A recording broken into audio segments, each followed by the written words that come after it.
Hello chess friends and welcome to your of Chess channel and welcome back to our little computer chess world. Welcome to a new great gameplay by top engines, and today's game is really a specialty because today we're combining the best chess engine, which is of course Stockfish, with the best human chess player, which is of course Magnus Carlsen, because in this game you see how Stockfish is playing the most often defense played by Magnus Carlsen, the world champion, which is the so-called Pelikan Lasker Sicilian. And Magnus Carlsen played this opening very often in the 2018 World Championship match against Fabiano Caruana.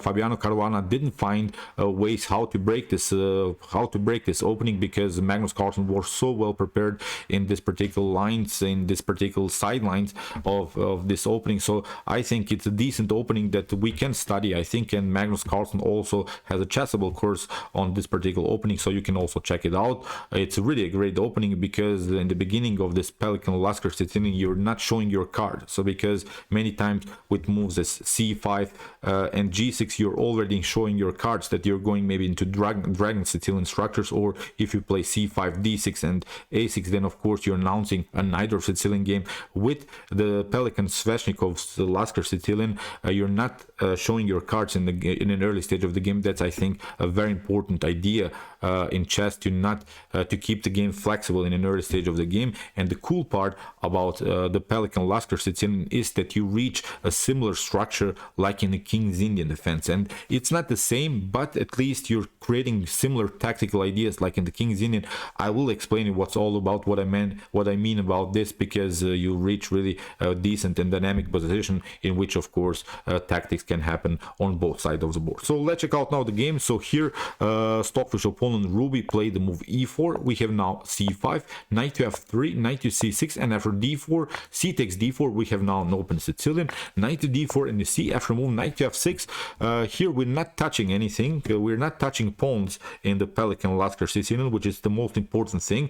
Many times if you play e6, then you're announcing this French Paulsen Sicilian and similar stuff. If you play d6, then you will probably play the dragon, or you play the knight. Here with the move knight to f6, we still have the flexibility to play any of this opening, but we haven't showed our cards, which is now the most important thing, and it forces now White to play a very fast defensive move knight to c3 in order to protect your pawn. And now comes the actual Pelikan Lasker Sicilian move, which is the move e5. And okay, the main issue after knight to b5, which of course Ruby played, is the weak d6 course. So we have now d6, here we have knight to d5, knight to d5, and after e takes d5, we have now two choices. Basically we can play knight to e7 and knight to b8. Both of these moves Magnus Carlsen has played very often. Knight to e7, knight to b8 are I think both good moves, because we are reaching similar positions, not the same, but with similar tactical and strategical ideas. After move c takes d5, I think we can notice at least one thing, that the game becomes an opposite side attack game.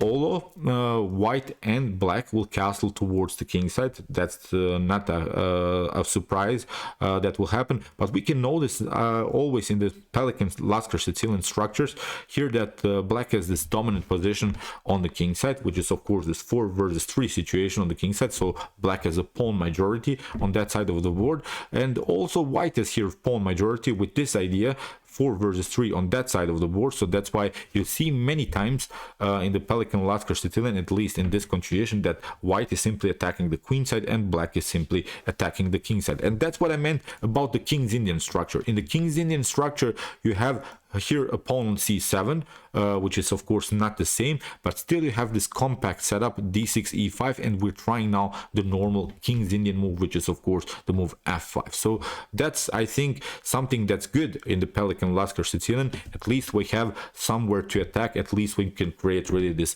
pawn majority stuff. So here after move e takes d5, as said, two choices, knight to e7, knight to b8, knight to b8 with ideas to get knight to d7, f5, and then knight to f6. Also, knight to c5 could be a defensive opportunity if your opponent advances maybe the pawn on b5. If white plays somewhere maybe b4 and b5, then you could fix of course your position around the square c5, if only the pawn gets advanced, because if you play an early knight to c5, then the knight will of course be kicked away with the b4 move. So if white advances too much, then of course you can play maybe a compact blockade around the square c5. So here after move knight to b8, here c4, as we said, said, we would love to play knight to d7, knight to c5. We would love to create some kind of blockade here. Here in the continuation, bishop to e7, bishop to e2, and now castling. If you play, instead of this move bishop to e2, if you play c5, if you think that this is a dangerous move, it's actually not such a huge problem.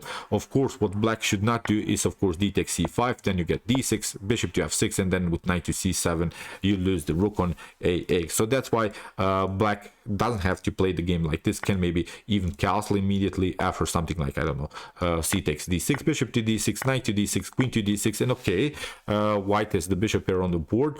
But what I don't like in this position is, of course, this isolated pawn on d5, and still black has a decent position because this pawn is blocked out. It cannot be advanced. Now with the blockade idea around the square d6, I think with the normal blockade idea against isolated pawns, black could have a decent game. So that's why not pushing pawns is not an immediate option here for white. It doesn't bring anything, so that's why bishop to e2 played by Ruby, and now we have castling by Stockfish. We have now castling, we have now knight to d7. Stockfish is now including now, of course, all of the pieces into the game. We have a3 and now f5.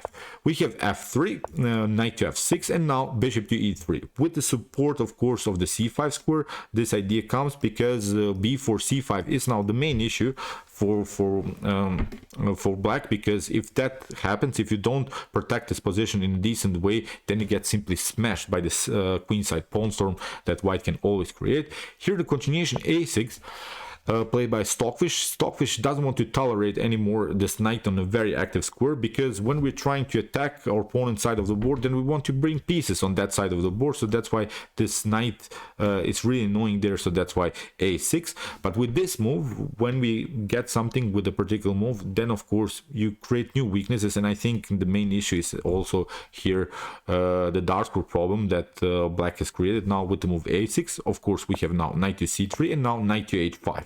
We have knight to a4 with finally ideas to break the position with the move c5. We have bishop to h4, a brilliant move here by Stockfish, and now we have queen to c2. Because if you think that c5 again is working immediately, you could be wrong, because after move c5 you get this one, f4, and the problem is now you have to play bishop to f2, because the move c5 is also locking your dark square bishop a little bit, and then you get the stunner bishop to g3. It's, as I said, similar, not the same, but the tactics are similar to King's Indian tactics. If you're familiar maybe with some King's Indian games, many times you see sacrifices around the square g3, or if white plays something like bishop to h3, then sometimes even bishop to h3 is working, sacrificing just the bishop for a pawn, getting the queen on h4, then bishop to h3, g takes h3, queen to h3, and similar stuff. So you see now in this particular scenario, if you take, of course, here h takes g3, then you get this one, and if you try to retreat, queen to h4 is of course announcing a checkmate. If you try to create some breathing spaces, again here queen to h2, here king to f1, and then you get knight to f4. This would be the correct move with a direct checkmate threat on g2, and if of course white takes, then you have the opportunity to play queen to h1, because now the bishop is not there anymore and you cannot cover. So that's the beauty of the King's Indian. That are the beautiful King's Indian tactics. Many times I've seen similar tactics in the King's Indian. Now the Pelikan Sicilian is also showing this tactical motifs. Really wild stuff. So that's why you see c5 not an immediate option. You have to be patient, you have to wait, you have to still play more moves in order to create this pawn storm. Here the continuation, queen to c2 played by Ruby.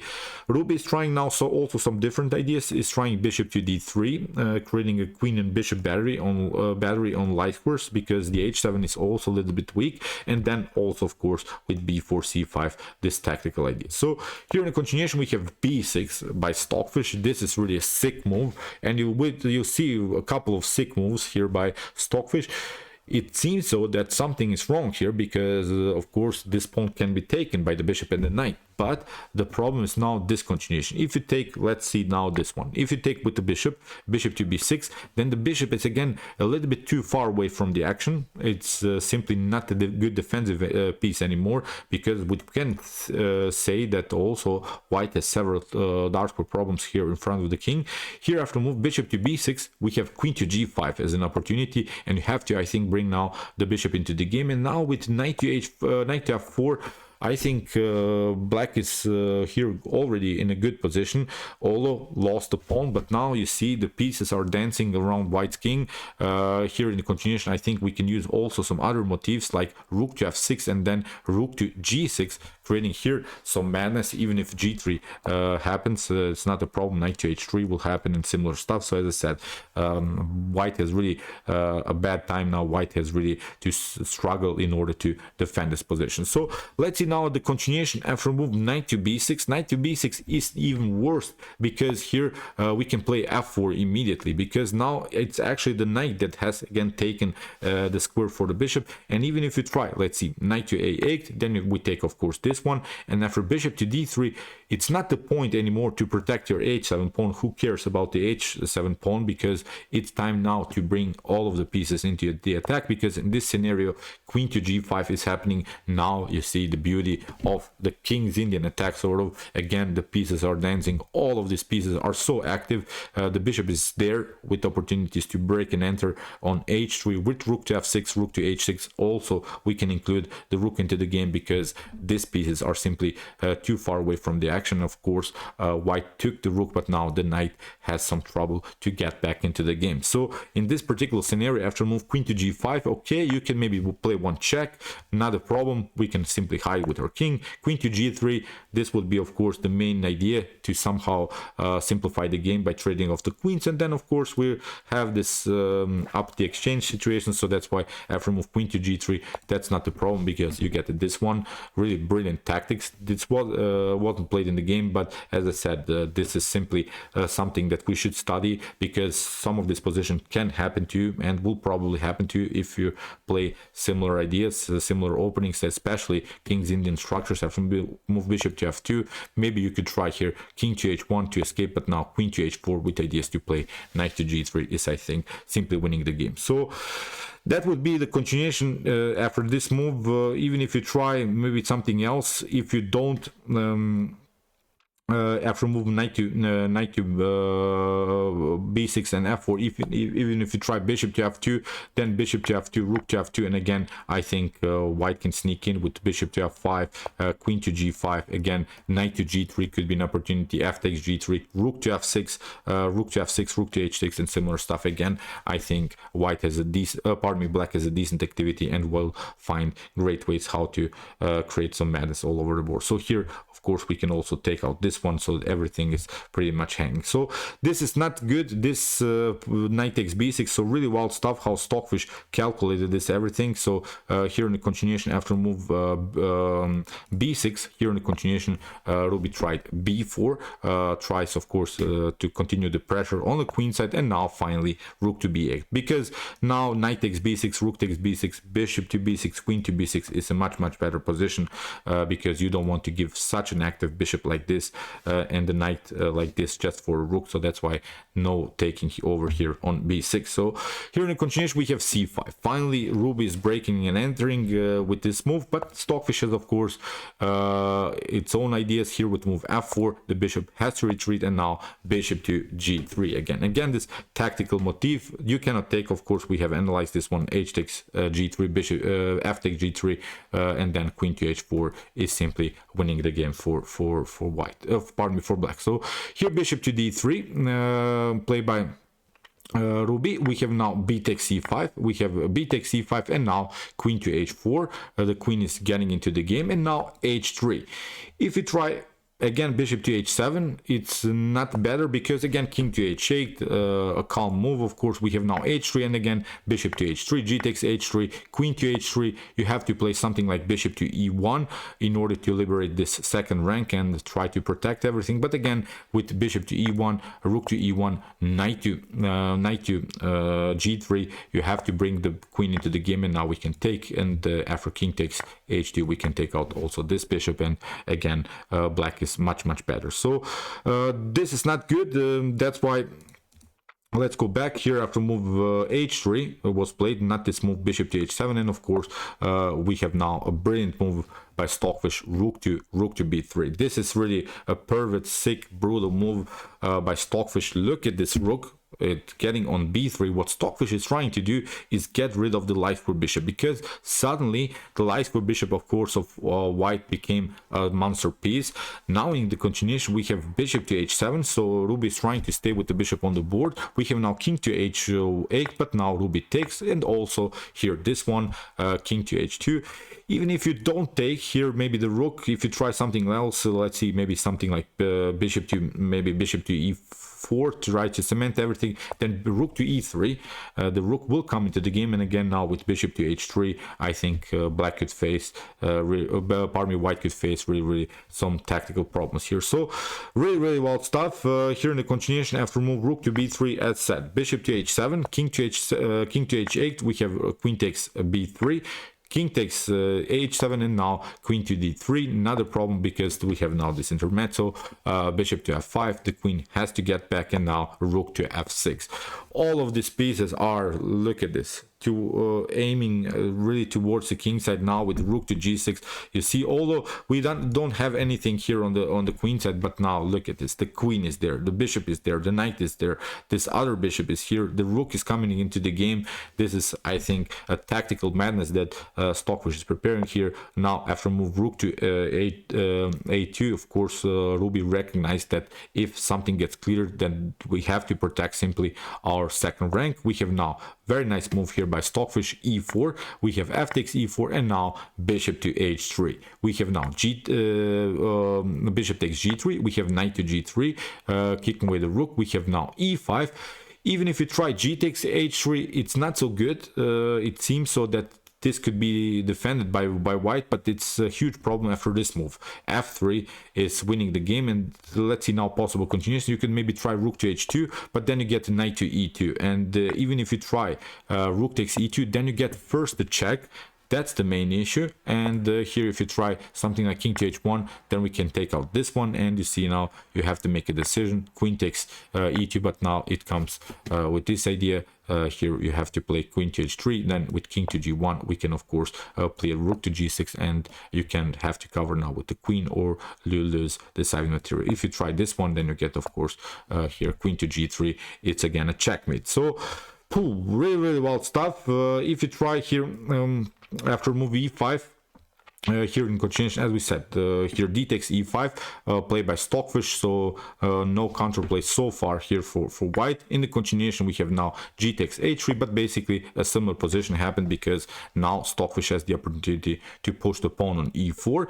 These two pawns are really connected, and again I'm pointing out this knight is simply too far away from the action. You don't have time to defend this position anymore. In the continuation we have knight to b6, we have f3, and now after knight to d7 we have rook to f5, we have rook to h2, and now again this idea knight to e2. Here in the continuation we have king to h1, and here after knight to g3, here rook to, king to g1, and after queen to f4. In this position it's actually where Ruby resigned. Why did Ruby resign? Because let's see now possible continuations. You could maybe try rook to b1. Let's see now you're trying to escape with your rook, then you get simply f2, and the game is over. You have to of course move your king somewhere, and then we can play here queen to f3, and it will be a checkmate. So what you could do maybe is rook to b2. You can maybe try to protect the position like this, but then again you get this one, rook to g5, and there's no good way to protect your king. You see the g file is open, and even if you try king to h2, then you're getting in front of the queen. So these are the main tactical problems here. So as I said, after move queen to f4 in this position, Ruby resigned. So brutal game. You see how Stockfish sneaked in with this two pawns. Really some King's Indian madness in the Pelikan Lasker-Pelikan Sicilian.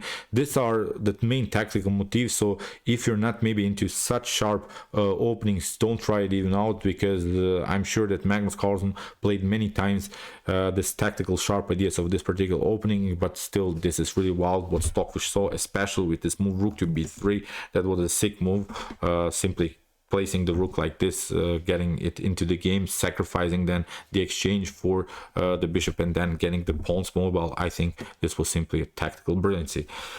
Cool. I hope that you enjoyed this game. I really enjoyed it a lot, especially because Magnus Carlsen is playing this opening, and maybe Magnus will watch this one because Magnus recently lost against Sergei Karakin in the Pelikan Lasker-Sicilian, so maybe he'll analyze this game and try to play like this. I'm just kidding. It was simply a game from a different pool, because what Stockfish is doing is really incredible, getting the pieces all over the board, dancing really in front of opponents, getting really wild stuff. So okay, I hope that you enjoyed the game like I did. If you want to see more brutal attacks like this, check out my commented chess games play by computer series with some more attacking brilliancies like this, played by Stockfish, Alpha Zero, Lila Zero, and many more. And if you want to study maybe some human games, check out my best chess games of all time series with some great games from the past. And if you like this content, don't forget to subscribe to my channel. See you soon with some more videos, and chess is the best, of course.